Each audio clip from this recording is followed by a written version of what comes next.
Ladies and gentlemen, welcome back to another episode of Idiosyncratic Fables, a part of Wilderness Fire Productions, where we are cultivating the passion for books, audiobooks, and overall storytelling. Since time immemorial, we have been storytellers. Everybody has a story to tell, and I want to hear yours. I'm your host, James, also known as the Kilted Narrator, and today I want you to imagine a hard-boiled private eye with a sharp wit, a stormy love life, and a knack for stumbling into murder in a Midwestern town that feels just like home. Now, picture that character stepping straight out of his creator's own personality, and decades later, his daughter picking up the pen to keep the stories alive. Today on the show, I'm thrilled to welcome Marty Ogborn, daughter of author Bob Leiter. Bob was a U.S. Navy veteran, longtime journalist, and the creative force behind the popular Nick Bancroft Mysteries, a series full of suspense, humor, romance, and small-town secrets set in the fictional Central City, Illinois. After her father's passing, Marty took on the rights to his books and his legacy. She's reissuing the complete series in fresh editions and even writing new adventures that expand the Bancroft world for a new generation.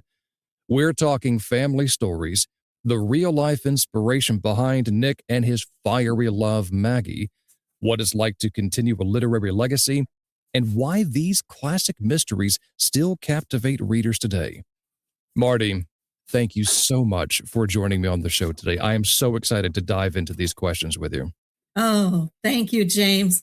I am so happy to be here and so grateful for this opportunity. We've known each other now for over 7 years. That's right. That we have. So tell us a bit about your dad, Bob Leiter, his life, career as a journalist and Navy veteran, and how he balanced family life with his passion for writing. Well, I have a few short introductions in the 5 murder mysteries that tell you a little bit about my dad, but allow me to do the honor of introducing your audience to my father and my mother, Bob and Lillian Leiter. My mother and father married in March of 1950. And my dad had been in the service and just recently graduated from Drake University in Des Moines, Iowa.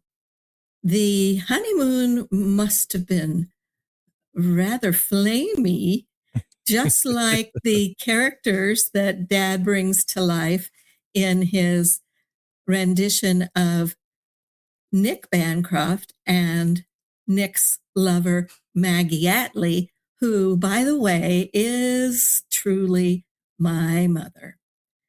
Now, on the quad at Drake University, about a month after the honeymoon, my mother announced to my father that I was on the way.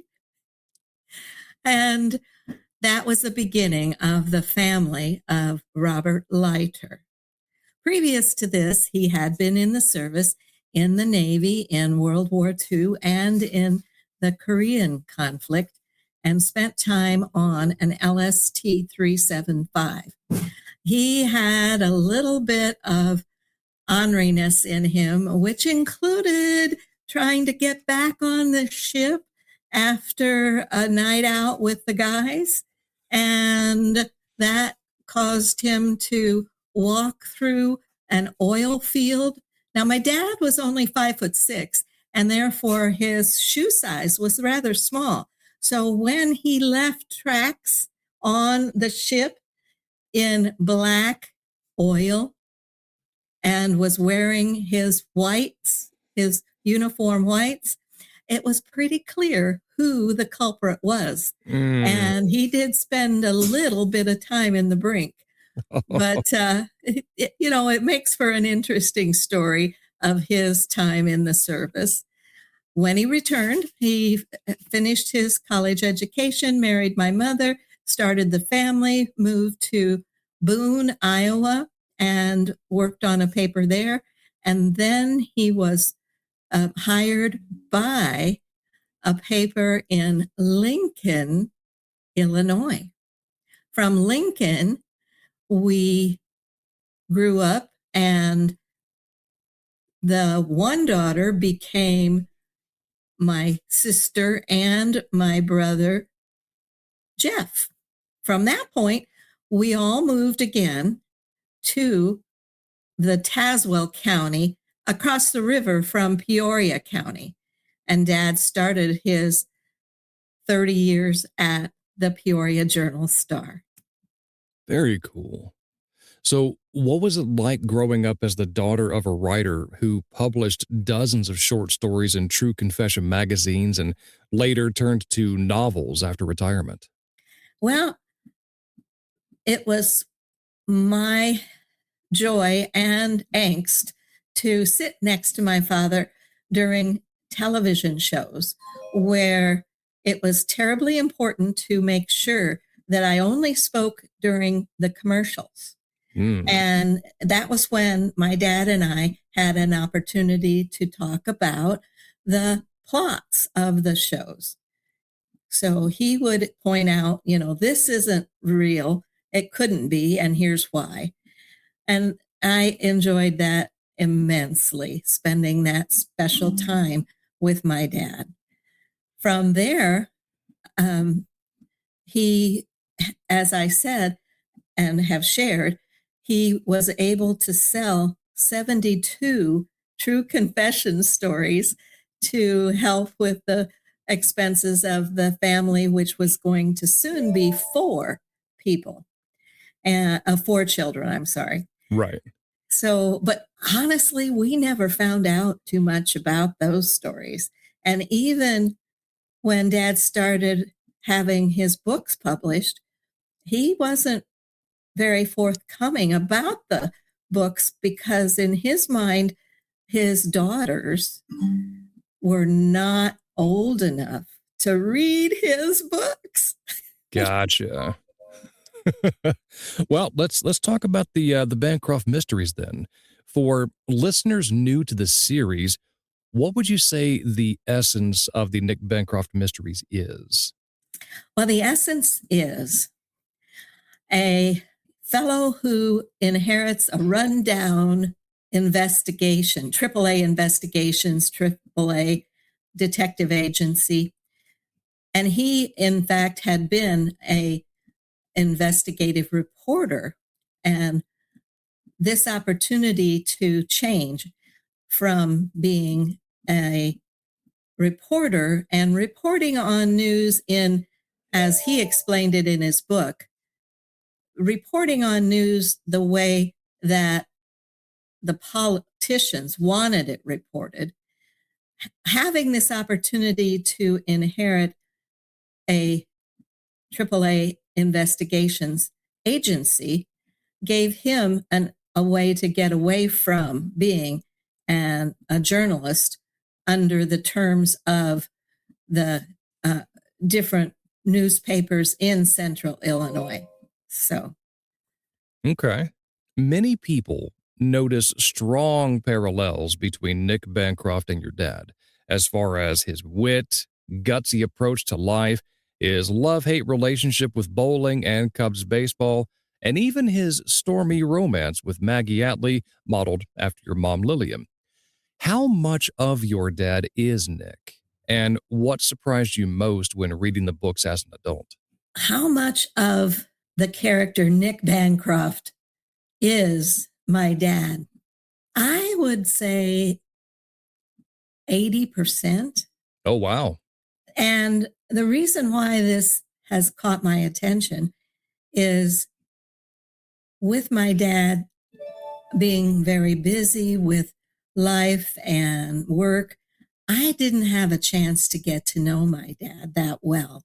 It has given me new insight into his character and explanations of scenarios that I only saw the surface of And then through reading his work, I can envision more of the background of those situations when he was going to report on certain stories and the different issues that would come up, and some of the times when there was discussion between my mom and my dad and how they worked together and enjoyed life and the world that was theirs. So walk us through the 5 books in the series: Murder by the Book, August is Murder, Death Sting, Point of Murder, and The Band Played On. Which one was your dad's favorite, or which has the most personal elements? Well, for me, the most personal elements are in the last of the books, and The Band Played On.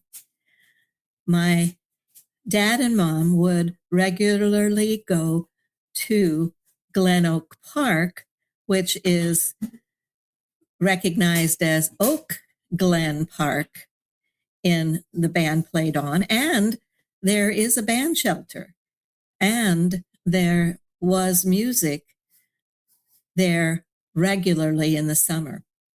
So when Nick Bancroft says he promises Maggie that he'll take her to the band concert, I can envision that being part of the discussion at home.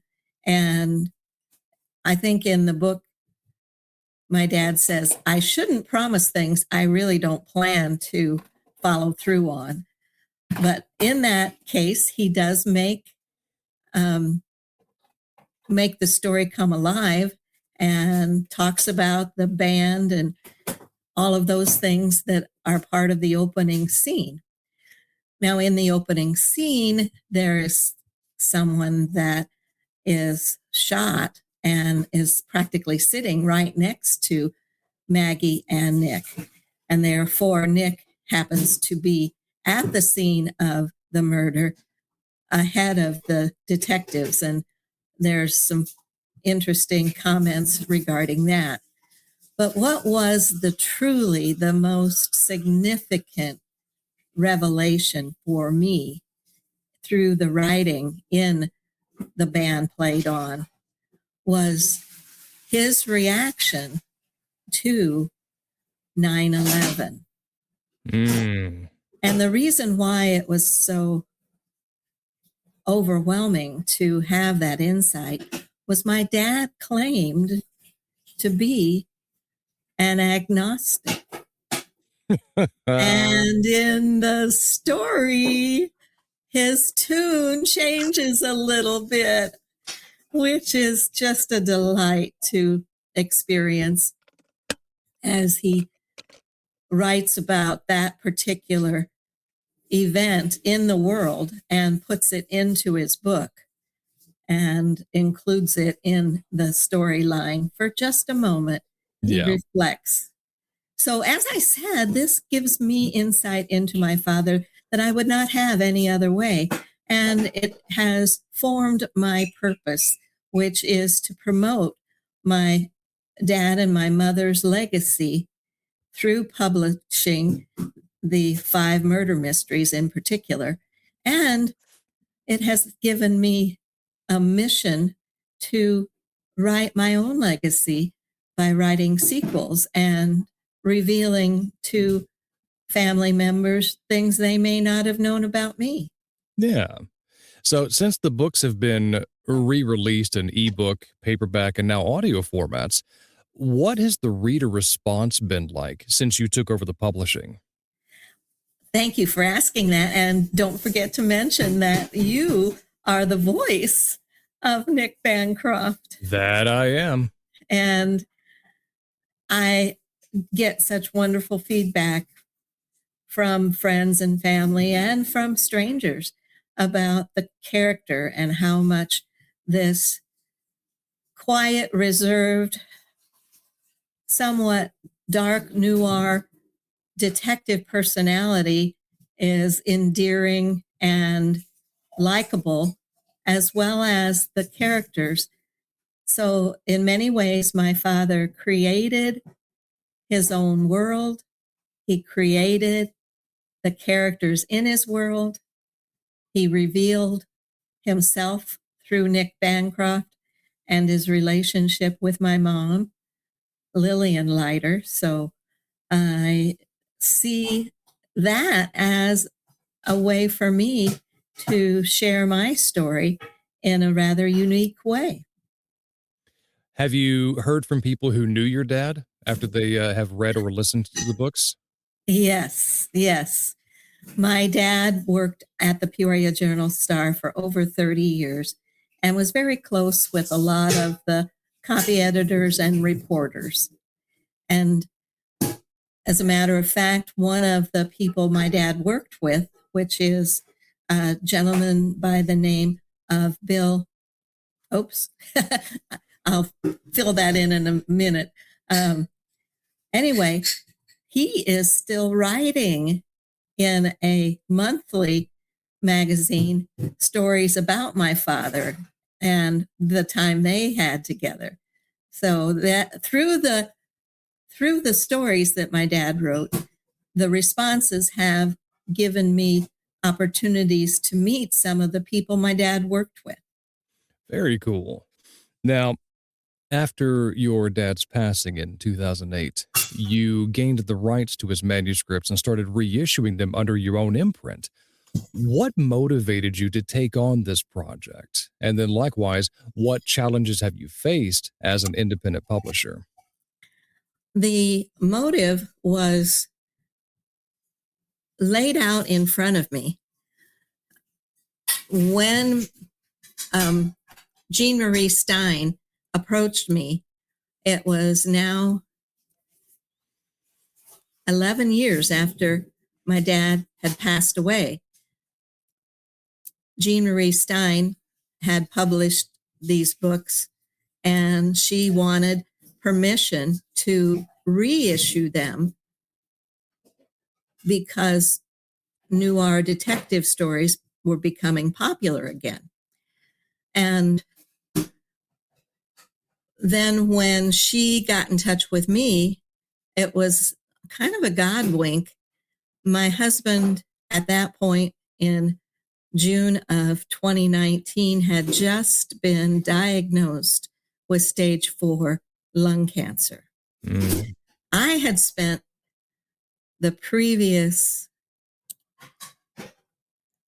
25 years as a truck driver and charter bus driver, and had been working during the week.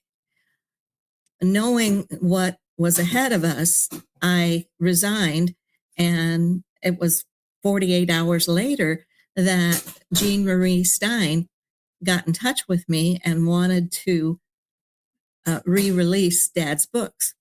And I saw it as an opportunity to stay by my husband's side through the coming medical situation and the different kinds of treatment he would be needing. This would give me a chance to work at home. I had a little bit of experience in the 1980s. I had published a paper in the small community that I lived in. So I over the previous 20, 30 years, I had gained bits and pieces of knowledge that would fit right into this proposal I made to Jean Marie Stein. I could build a website. I could do the editing of the work. I could do the formatting. I had some graphic design skills, and they all came into play as I took on that mission and purpose to promote my dad's work. And Jean Marie Stein was the most, and is the most generous person I think I've ever met to someone new into the arena of independently publishing. I went and visited her after my husband died in 2020, I went and I flew down to Mexico, met her and her husband, and that was when the exchange took place, and she presented me with the rights to all of my dad's manuscripts. Oh, wow. I know. It was just an unbelievable experience and such a joy, such a confirmation that I was on the right path for myself to make some things happen. Yeah. Now, you're not just reissuing the books, you're writing sequels yourself, like you mentioned, including Murder Inherited, which expands the world with new characters like J.B. Bancroft, Nick's niece, I think. Yes, sir. What has it been like stepping into your dad's fictional universe and continuing stories he created? Oh, it has been way too much fun and a lot of hard work, because I tend to be meticulous and I want to make sure for the reader that reads the stories that do stand alone, the 5 murder mysteries, but there is a thread in each one of the books that gives you some idea of the timeline. For my dad's 5 books, the 5 books start and can be identified based on dad's inclusion of the Cubs record for that year. So each one of the 5 books that he wrote talks about the Cubs record, which allowed me to put things into some kind of order. And the last book that he wrote was referencing 2020,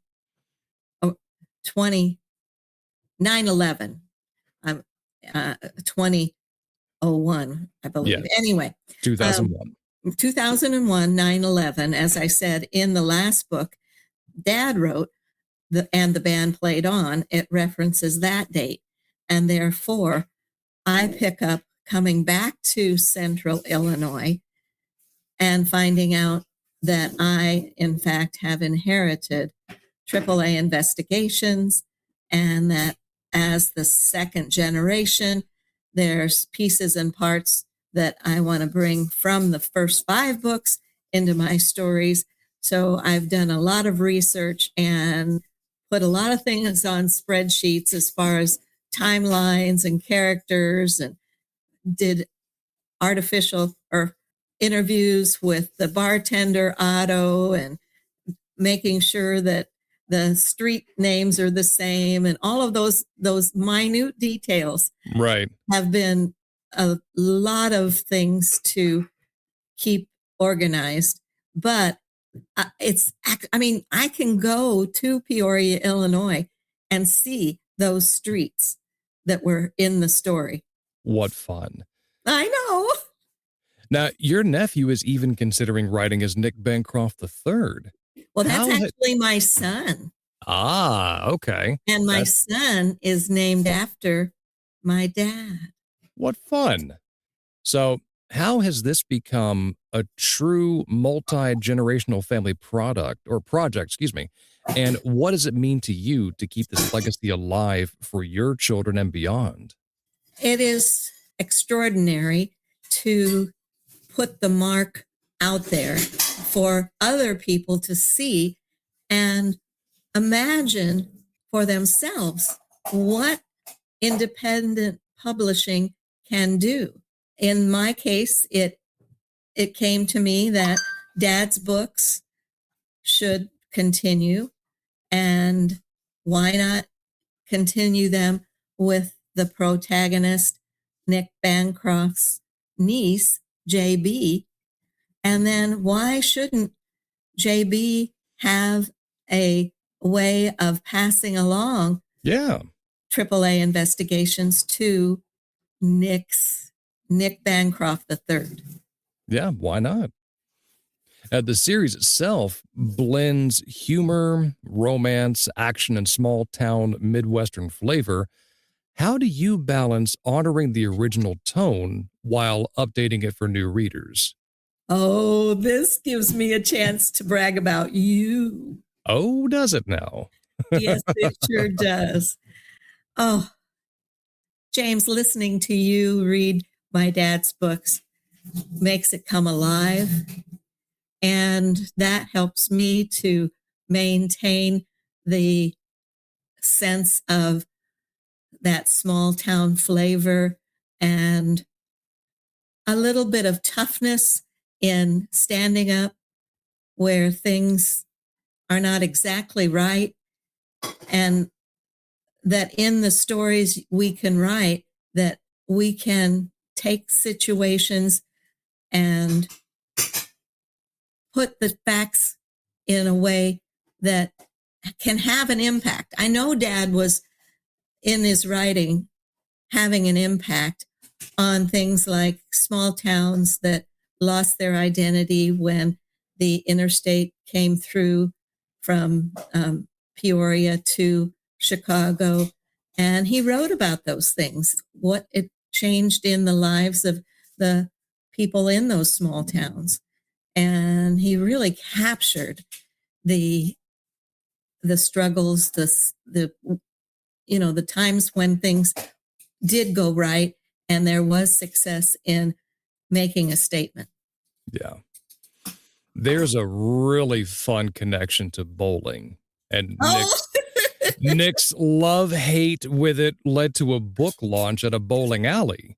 Any great family stories about bowling, baseball, or other hobbies your dad shared with you? Oh, certainly. Bowling was a big part of Dad's world. And as a matter of fact, I met my husband in 1968 at the bowling alley. Oh, what fun. And then the year our first son was born, my father's name was in the paper for a high score. My father-in-law's name was in the paper for a high score. My name was right there with both father and father-in-law with a high score. Along with that particular issue included the announcement that our son, Robert, was born. I think the best I've ever done in bowling was maybe a 117. I've never gotten anything higher than that, so.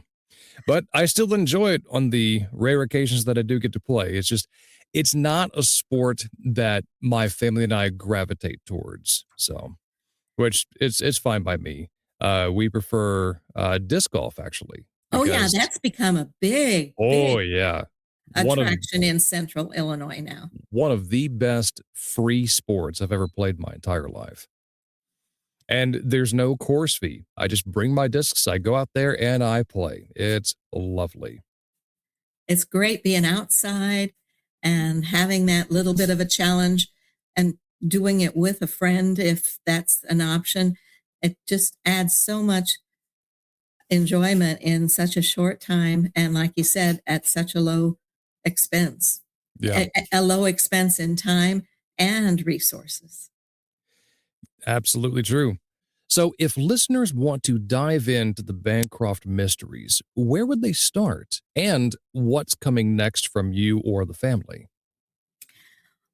To start with the Bancroft Mysteries, you can find all three formats at Amazon with the author, Bob Leiter, and the series Bancroft Mysteries. All three formats, as you mentioned, include the paperback books, the audiobooks, and the ebooks. Now, I haven't tried this yet, but I don't seem to be afraid to try new things or accept challenges. And that's kind of how I ended up in trucking. My brother-in-law said I was too short. Uh-oh. So, I started driving semis back in 1991. Yeah. Challenge accepted, right? Yes. Hold my beer. What I'm talking about is the prospects. But like I said, to get involved right now with the Bancroft Mysteries, you can find all three formats available at Amazon, and they are available at a very economical price. Paperbacks are only $8. I think, yeah, that's right. All five paperbacks are only $8. The audiobooks are a little bit more than that. And the ebooks are under $4. But I'm thinking about putting all five of the Bancroft Mysteries related to the first protagonist, Nick Bancroft. I'm thinking about putting them in one of KDP Kindle Direct Publishing hardback books. Okay. I haven't, that's on my schedule and my calendar for after I finish my book, which hopefully will be out and available in the mid-September range. And that's about the same time the audiobook. I see how Dad and why Dad took a break from writing a full-length novel and chunked out short stories.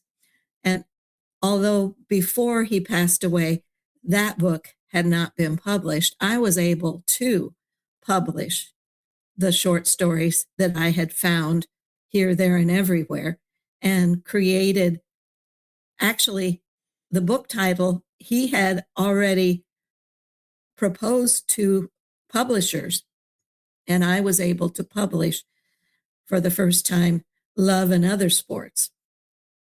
So that's available with his short stories. And in that book, at the end, you'll find the first chapter of each of the 5 murder mysteries my dad wrote and the first chapter of the book I'm writing. Fantastic. So, got 2 more questions here before we draw it to a close, Marty. What would your dad think of seeing his books back in print with new generations discovering them and the family continuing the saga? Oh, wow. I don't know if he would be able to imagine it. At the time that Dad began his career, he was typing on an old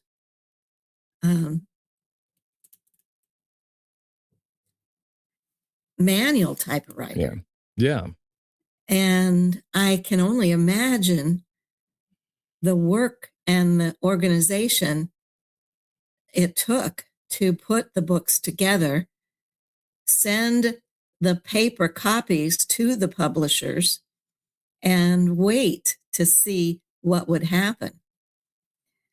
So for him to be able to recognize his work and how things have changed, I think he would be just in awe and would want to come back and be a ghost writer.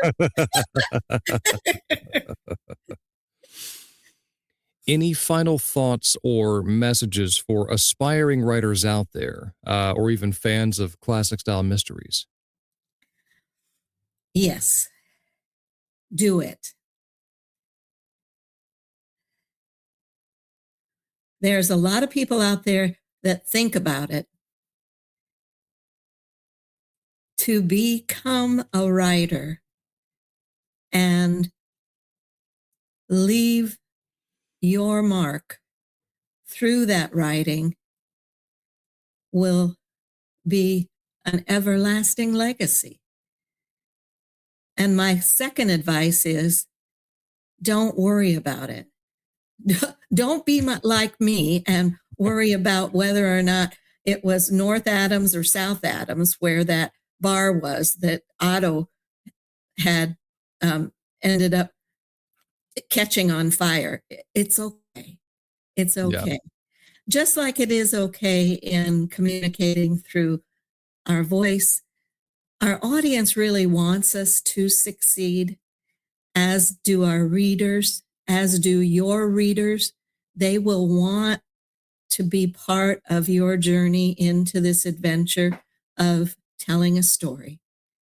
And everybody has a story. I say that often.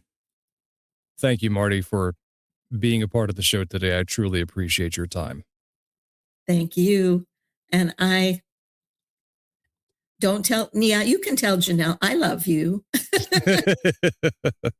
And I hope to see you before the year's out.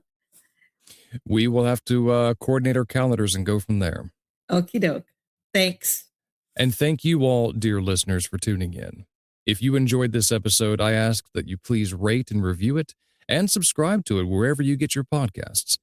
It helps us to reach more storytellers just like you.